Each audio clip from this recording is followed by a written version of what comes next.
प्रतिज्ञा, चल वो घर। वो कृष्णा, कब? हमने अभी अभी अमन को यहाँ पर देखा था, वो भी उसकी औरत के साथ। कब? यहाँ? हाँ यहीं पर, और अचानक से पता नहीं कहाँ गायब हो गए।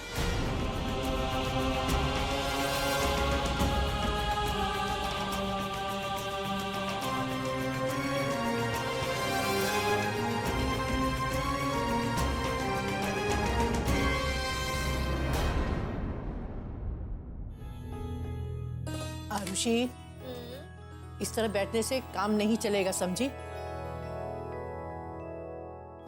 तुम्हारी शादी होने वाली है।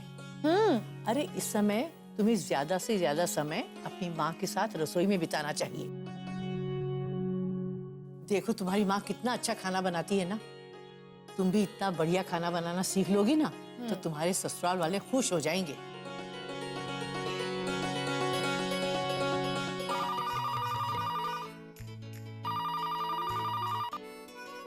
हेलो। नमस्ते अंकल। अमन। हाँ नमस्ते बेटा, नमस्ते। भाई बहुत सही समय पर फोन किया है तुमने। अभी तुम्हारे ही घर की चर्चा चल रही थी यहाँ। इससे ये पता चलता है बेटा कि इस रिश्ते में हृदय के तार भी जुड़े हुए हैं। Oh thank you so much uncle. Uncle मैं आपको बता नहीं सकता कि मेरे घर वाले आरुषि को लेकर कितने खुश हैं। बस अंकल आशीर्वाद दीजिए कि आरुषि और मेरे रिश्ते के तार भी हमेशा ऐसे ही मजबूत रहें। जितनी खुशी अभी मिल रही है जिंदगी भर उतनी मिलती रहे। बेटा दुनिया के हर माँ बाप यही चाहते हैं कि उनके बच्चे हमेशा सुखी रहें, खुशहाल रहें। दरअसल अंकल मैंने इसलिए फोन किया था क्योंकि माँ ने पंडित जी से शादी की तारीख के लिए बात की थी और उन्होंने कहा कि ये शादी जितनी जल्दी हो जाए उतना अच्छा है, क्योंकि जो योग अभी बन रहा है वो 2 साल तक बिल्कुल नहीं बनने वाला है। अब अंकल मैं तो इन सब चीजों को नहीं मानता हूँ, लेकिन माँ बहुत विश्वास करती है, इसलिए वो चाहती है कि शादी जल्द से जल्द हो जाए। इसीलिए मैंने आपको फोन किया। अच्छा बेटा, तो तुम्हारी मम्मी चाहती हैं कि ये शादी जल्द से जल्द हो जाए।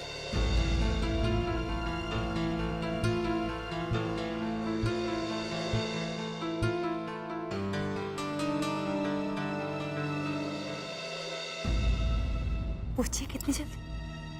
बेटा ये बताओ कि मुहूर्त के मुताबिक आप लोग कितनी जल्दी ये शादी करना चाहते हैं? जी हम सब तो चाहते हैं कि इसी हफ्ते के दौरान सब कुछ हो जाए। इसी हफ्ते?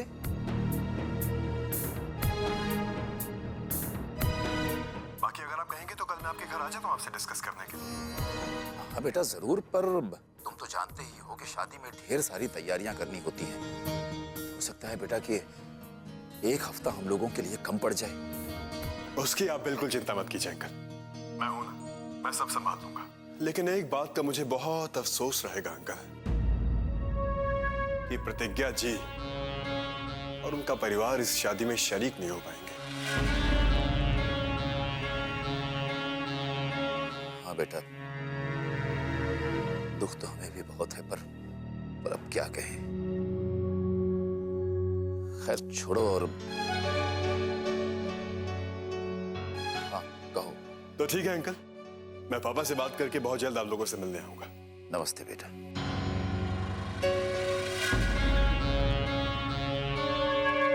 इतनी जल्दी इतना सारा काम कैसे होगा? आप तो जानते हैं कितना सारा काम बचा हुआ है। आदर्श भी ठीक नहीं है, अगर वो ठीक होता तो चिंता नहीं थी। इतना सारा काम आप अकेले कैसे करेंगे?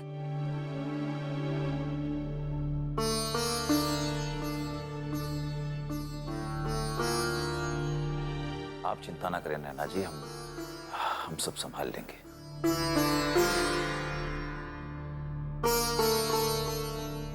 चिंता तो बस एक बात की है नैना जी, जो मरते दम तक रहेगी।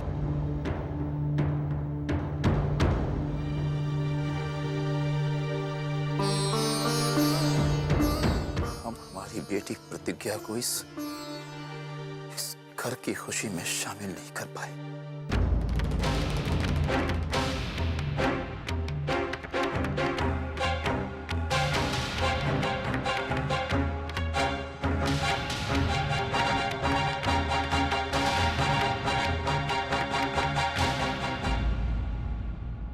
हमका तो पहले ही वो वकील बा पे भरोसा नहीं था। ससुरा शकल से ऐसा धोखेबाज लगता है, दुई दुई चेहरा लेके घूमता है, दुई दुई। इसलिए हमको कब्बो भी पसंद नहीं आया वो। शुद्ध पीतल भी नहीं और तुम्हारे घर वाले का सोना समझ के बैठे हुए। और तुम ये सब जानने के बाद कौन बात का इंतजार कर रही हो? हैं? काहे नहीं जाके अपने घर वालों को सब कुछ साफ साफ बता देती हो? बता दो, धूम हुआ सांप है वो। का मतलब का आरुषि की जिंदगी खराब करना चाहती हो क्या तुम? बताना तो हम भी चाहते हैं कृष्णा, लेकिन हमें ये सोच सोच कर डर लग रहा है कि जब आरुषि को अमन की सच्चाई के बारे में पता चलेगा तो उस पर क्या बीतेगी। तुम है ना सोचती बहुत हो, जानते हो तुम। अभी तुमको ये बताने में इतना डर लग रहा है, सोचो अगर तुम वक्त रहते हो सच्चाई नहीं बताओगी तो उसकी तो जिंदगी रोते और ऐसे डरते बीत जाएगी ना फिर।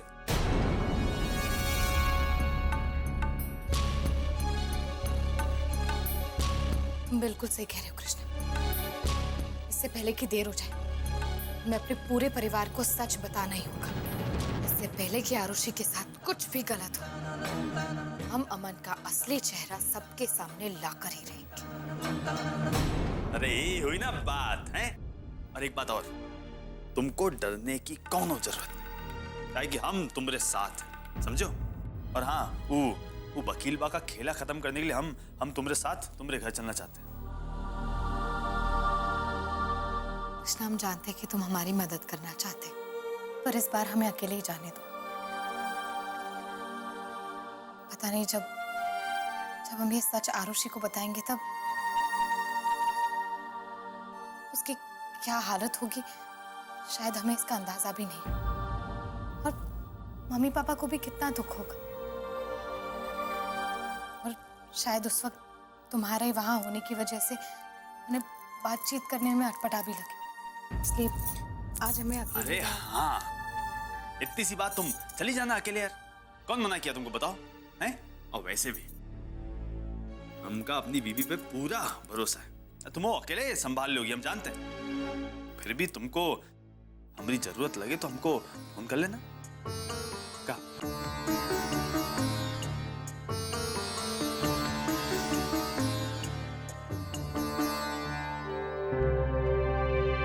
कृष्णा, हम आरुषि की जिंदगी के साथ खिलवाड़ होते हुए नहीं देख सकते।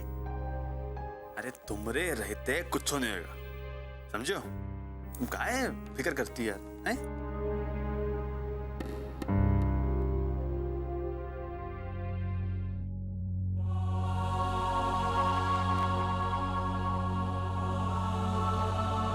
आरुषि, थोड़ा लहसुन तल लेना।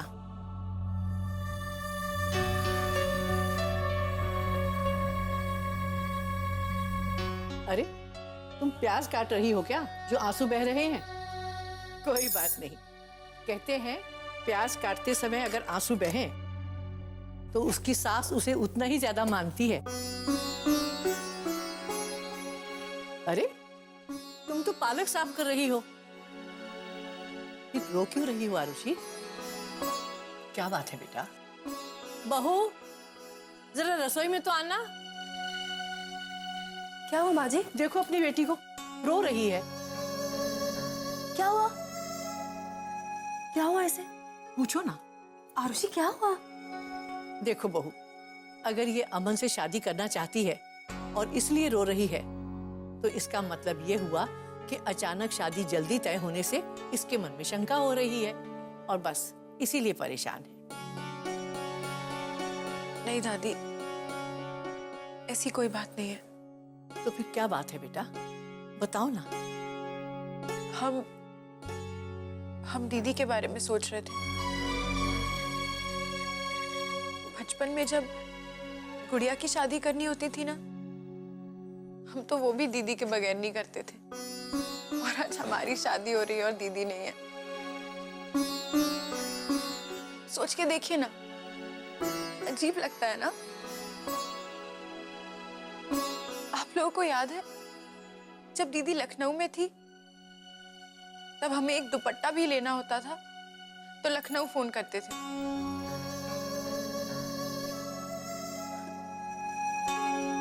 और अब और अब जब हम दुल्हन बनने वाले हैं, तो हमें सजाने के लिए हमारी बहन नहीं होगी।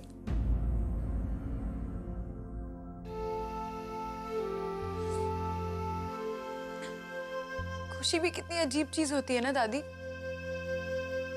मिलती भी है तो हमेशा आधी अधूरी।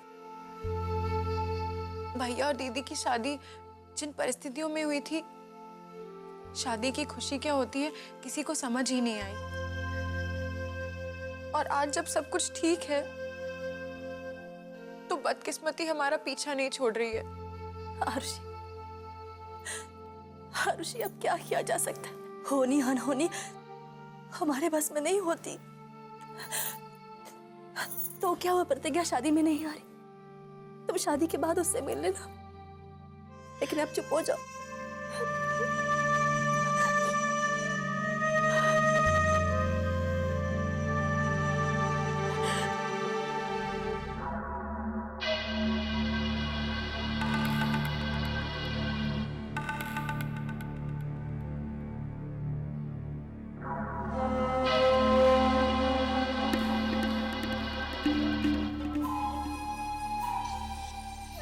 कहाँ गई अकेले अकेले?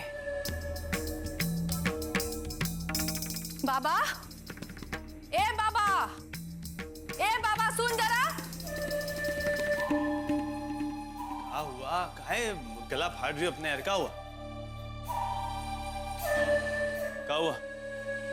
तुम्हारी तबीयत इतनी खराब है, तुम्हारी मेहरारू बाहर कहाँ गई तपती मारने? अरे तफरी मारने नहीं गई है यार अम्मा, तुम मतलब बिना बात को जाने ऐसे ही बोल पड़ती हो यार। अरे वो अरुसिया है ना, वो ओकरी जिसके साथ शादी होने वाली, वो वकील बा अमन, ओकरे बारे में कुछ गलत बात पता चली यार। वो बताने ससुराल गई है। और का अपने मर्द की तबीयत से भी ज्यादा जरूरी है। अरे कब्बो कब्बो होता है यार, मर्द से भी ज्यादा जरूरी कोनो बात होती है। अरे उसको तो बहाना चाहिए बार बार मैके जाने का। लेकिन याद रखना कि एक दिन ना तुम्हारी मेहरारू तुम्हारे आंख का किरकिरी बनेगी, फिर जाके तुम्हारा आंख खुलेगा। अरे अम्मा तुम बेमतलब यार। ए बाबा, हाँ यहाँ क्या हुआ? बे यहाँ। अरे यार तुम हो सकते है दर्द हो रे यार। बुलाए गए, हम बुलाए रहे क्या यहाँ। हुआ? का बहस कर रहे हो बे? का हुई है? का? अरे ये कुछ नहीं यार, अब क्या बताएं तुमका। वो वकील है ना ससुरा, का नाम का अमन। ससुरा दोगले किस्म का आदमी, दू मुआ सांप है। यहाँ मतलब ब्याह तय हुआ है आरुषि के साथ, और बाहर दूसरी कौन औरत के साथ चक्कर। का बात कर? हाँ सच्ची? हाँ और का। अब ये सब प्रतिज्ञा को पता चल गया। पूछो कैसे? नहीं पूछो कैसे? हाँ कैसे? अरे वो अस्पताल गए थे ना प्रतिज्ञा को लेके, तो वहां ससुरा वो औरत के साथ आया था। प्रतिज्ञा देख ली और वही बात बताने अभी अपने वो घर गई है, ताकि जो नहीं शादी तैयारियां चल रही का रोक दे। ये बहुत सही किया बाबा तू, बहुत सही। अरे ससुर, हम तो पहले ही जान गए कि उसमें कोनो न कोनो खोट है, लेकिन हमरी तो कोनो मानता नहीं है ना। और फिर काहे करवाया आरुषि की शादी ओकरे साथ? हमको तो पहले से पता था कि ससुरा दोगला है, पर बाबूजी और माने तब है। वैसे हमरी रिश्तेदार है बे, उसकी इज्जत हमरी इज्जत है। चल ससुरा को साले को अबई ठोक के आते चल। बात है शक्ति भाई, मतलब तुम हैं, मतलब नहीं जान तो पहले गए थे, अब कन्फर्म हो गया, तुम मतलब सुधर गए हो हैं? क्या बात है, मतलब हमारे ससुराल के लिए इतनी तुम फिक्र कर रहे हो, चलो हमारी तरफ से थैंक यू ले लियो। हाँ रही बात तू ठोकने सोकने की, तो फिलहाल जाए दो। अभी तो ऐसा कुछ होगा तो हम है ना सलटाए देंगे अपने आप, जानते हो ना हमका। नहीं, हम तो यही कह रहे थे कि रिश्तेदार हैं बे। भाई हमें तो ये पसंद है।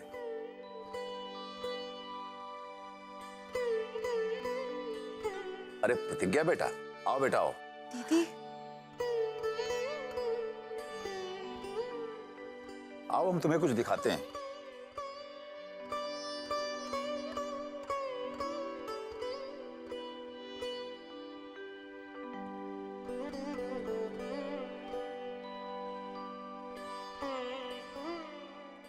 कैसी हो? ठीक है। बैठो। ये देखो बेटा,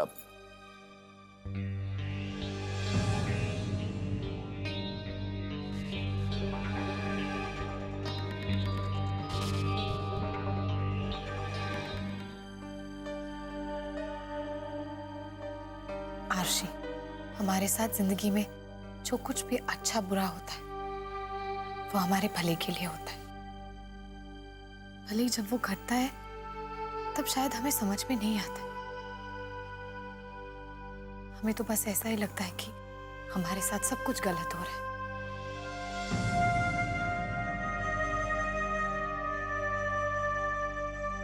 बुरे समय के बीतने के बाद जब हम अतीत में झांकते हैं ना, तब हमें महसूस होता है कि जो कुछ भी हुआ था वो सही था। आप साफ साफ क्यों नहीं कहती कि आप क्या कहना चाहती हैं?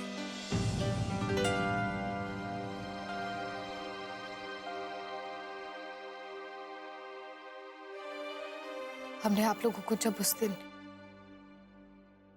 ये कहा था कि हमने अमन को मॉल में किसी और लड़की के साथ देखा था, तब आप लोगों ने हमारा विश्वास नहीं किया, ये कहकर कि वो उसकी भाभी थी।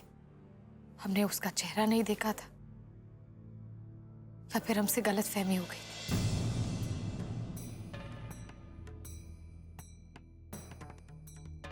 लेकिन पापा,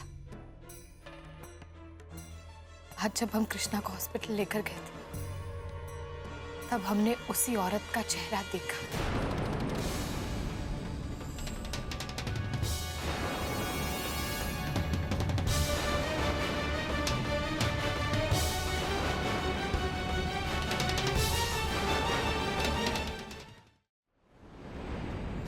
पापा, अमन ने झूठ बोला था कि उसके साथ मॉल में उस दिन उसकी भाभी थी।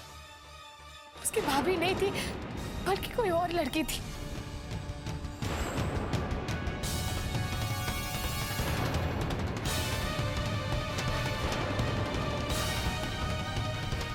पापा, आज हमसे कोई गलतफहमी नहीं हुई और हम इसीलिए इतने विश्वास के साथ कह रहे हैं क्योंकि अमन आरुषि के लिए ठीक लड़का नहीं है।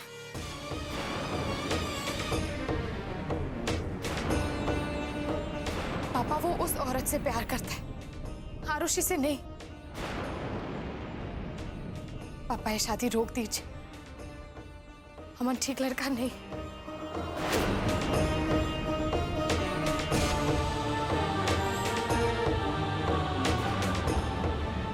उसने हम सबको अंधेरे में रखा है।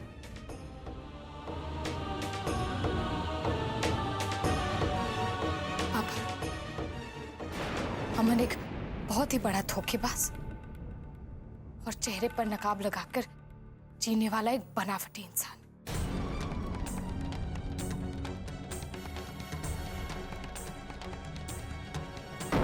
क्या तुम ये कैसे कह सकती हो कि अमन उस लड़की से प्यार कर सकता है? देखो, हो सकता है कोई दूसरा संबंध हो, दूर का कोई रिश्तेदार हो, कोई बहन हो। हर रिश्ते को तुम एक ही नजरिए से नहीं देख सकते ना। लेकिन भैया, अमन जिस तरह का व्यवहार उस औरत के साथ करता है, उसे देखकर तो कोई भी ये कह सकता है कि उन दोनों के बीच में क्या संबंध है।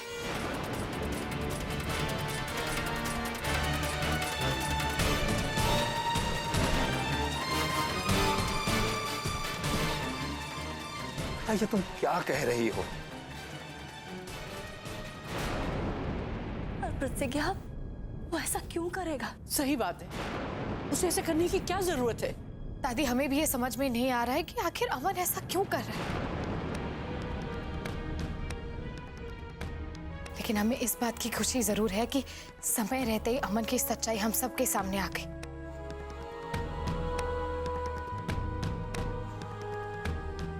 और हमारी बहन की जिंदगी तबाह होने से बच गई।